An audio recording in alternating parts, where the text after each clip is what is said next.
இப்போ கர்த்தர் நமக்கு பதில் கொடுக்கணும். நம்மளுடைய வாழ்க்கையில் காரியங்கள் நடக்கணும், நம்ம பிரச்சனைகள் ஒழியணும்னா மற்றவங்களுடைய பாரத்துக்காகவும் மற்றவங்களுடைய பிரச்சனைகளுக்காகவும் நம்ம போராடி ஜெபிக்கும்போது கர்த்தர் நம் சிறையிருப்பை மாற்றி போடுகிறார். ஆழமாக பதிஞ்சதுனால் நான் சொல்கிறேன், நம்ம மற்றவங்களுக்காக நம்ம ஜெபிக்கும்போது, ஃபார் எக்ஸாம்பிள் நம்ம குடும்பத்தில் இருக்கிறவங்க, அக்கம் பக்கத்தில் இருக்கிறவங்க, நம்ம ஃப்ரெண்ட்ஸு, நம்ம கூட வேலை பண்ணுறவங்க, இவர்களுக்கெல்லாம் நம்ம ஜெபம் பண்ணும்போது அவங்க பிரச்சனைகளுக்காக நம்ம பிரச்சனையாக நினைக்கிறோம். நான் அந்த நிலைமையில் இருந்தால் எனக்கு எவ்வளோ வேதனை இருக்கும் அப்படி நினச்சி நம்ம ஜெபிக்கணும். எனக்கு தெரிஞ்ச ஒரு ஃப்ரெண்ட் இருக்குது.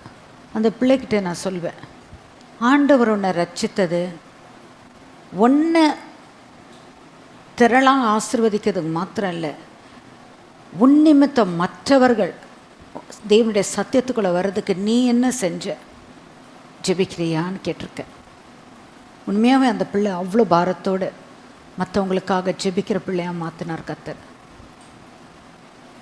அவ்விதமாக தான் நமக்கு எனக்கு எனக்கு நினைக்கக்கூடாது. ஏன்னா இயேசுப்பா சொல்லியிருக்கிறாருல்ல, தனக்கானவைகள் அல்ல பிறனக்கானவைகளே நாடுங்கள்னு சொல்லியிருக்கிறாரு. இந்த வசனத்தையும் நீங்கள் பார்ப்பீங்க, டிஸ்பிளேயில் வரும். தேவன் எனக்கு மட்டும் இல்லை, நான் என்னே நினைக்கக்கூடாது. ஏன்னா இயேசுப்பாவே அவர் அதே தானே வந்தார், முழு உலகத்தை ரட்சிக்கிறதுக்காக வந்தார்ல. For God so love the world, யார் பிதாவாகிய தேவன், that he gave his only begotten son, that whosoever believes in him should not perish but have everlasting life. இதுதான் தேவ திட்டம். இந்த மாதிரி அன்பு நமக்குள்ளே காணப்படணும். இதுக்கு உதாரணமாக யோபுனுடைய வாழ்க்கையை பாருங்கள். யோபு 42 அதிகாரத்தில் 10வது வசனத்தில் எழுதப்பட்டிருக்கு. எடுத்தவங்க வாசிங்கம்மா.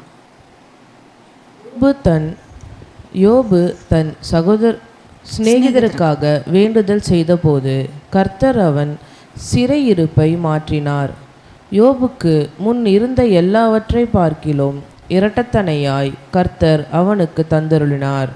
நல்லா பாருங்க, யோபுக்கு எல்லாமே ஐஸ்வர்யம் வந்த பிறகு சிநேகிதர்களுக்காக ஜெபிக்கலை,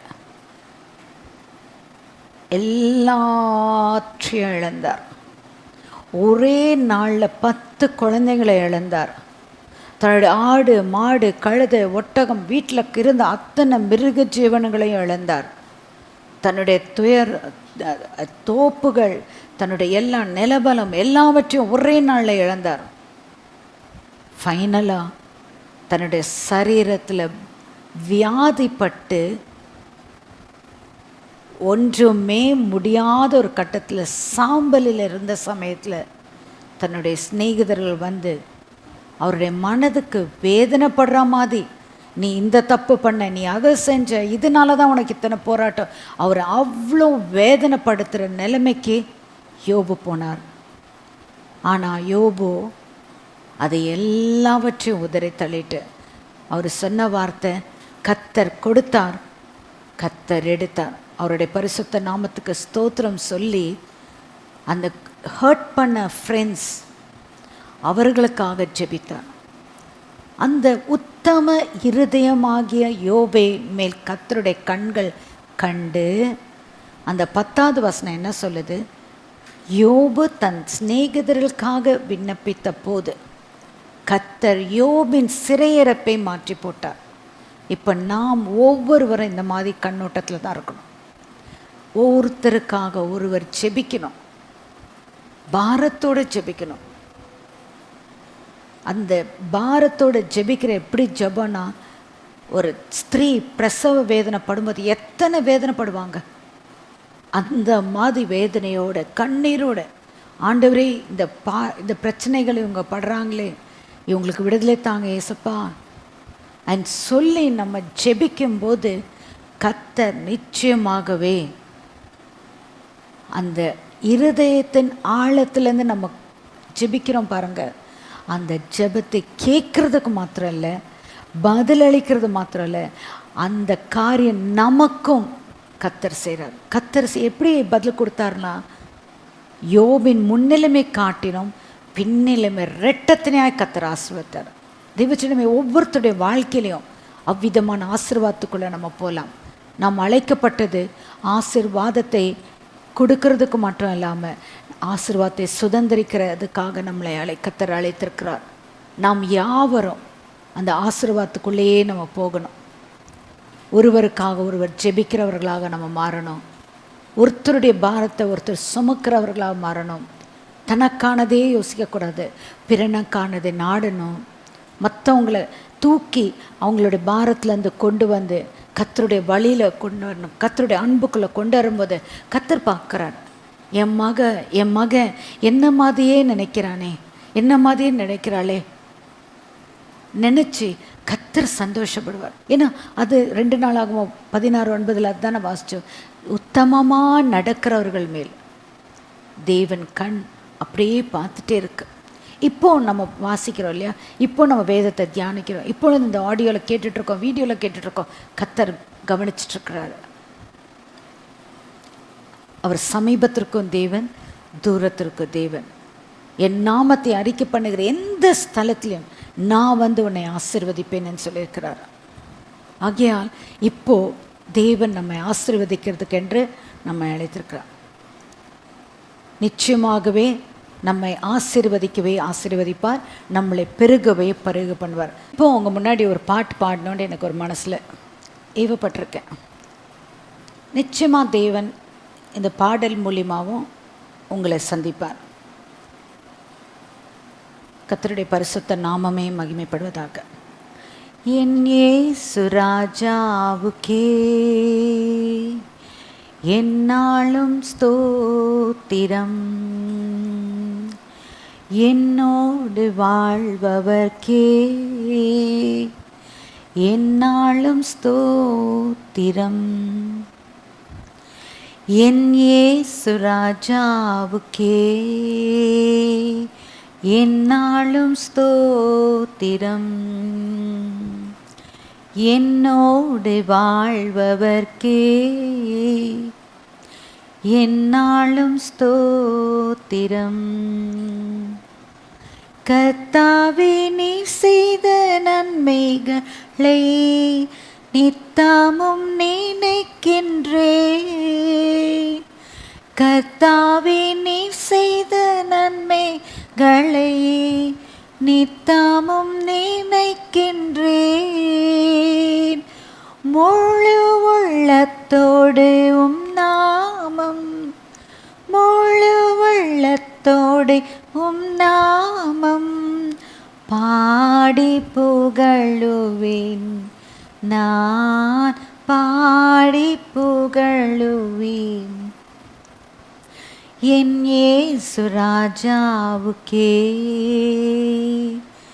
என்னாலும் ஸ்தோத்திரம், என்னோடு வாழ்பவர்க்கே என்னாலும் ஸ்தோத்திரம். நெருக்கப்பட்டேன், தள்ளப்பட்டேன், நேச நீராணித்தீரேன். நெருக்கப்பட்டேன், தள்ளப்பட்டேன், நேச நீராணித்தீரேன்.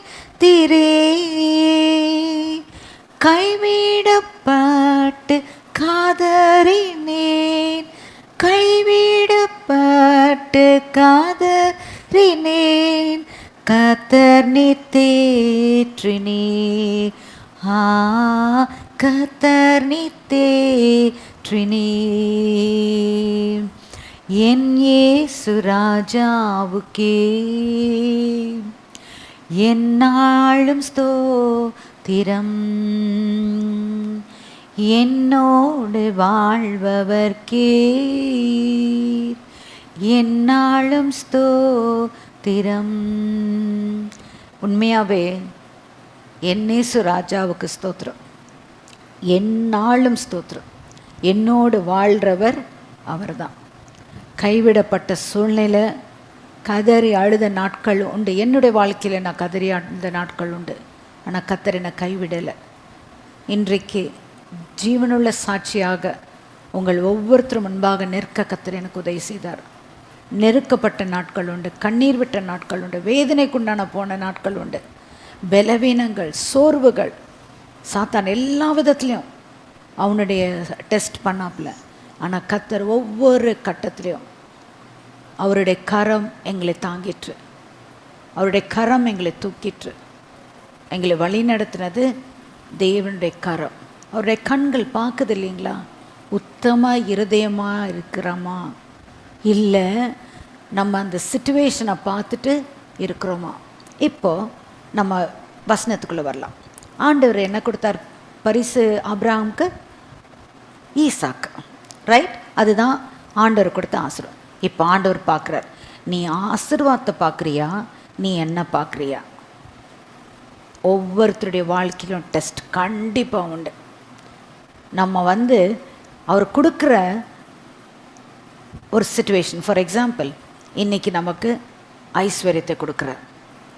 நமக்கு தேவன் நம்ம என்ன கேட்குறோமோ அந்த காரியத்தை கொடுக்குறார். நம்மளுடைய கண் அதில் இருக்கா, கொடுத்த தேவன் மேலே இருக்கா?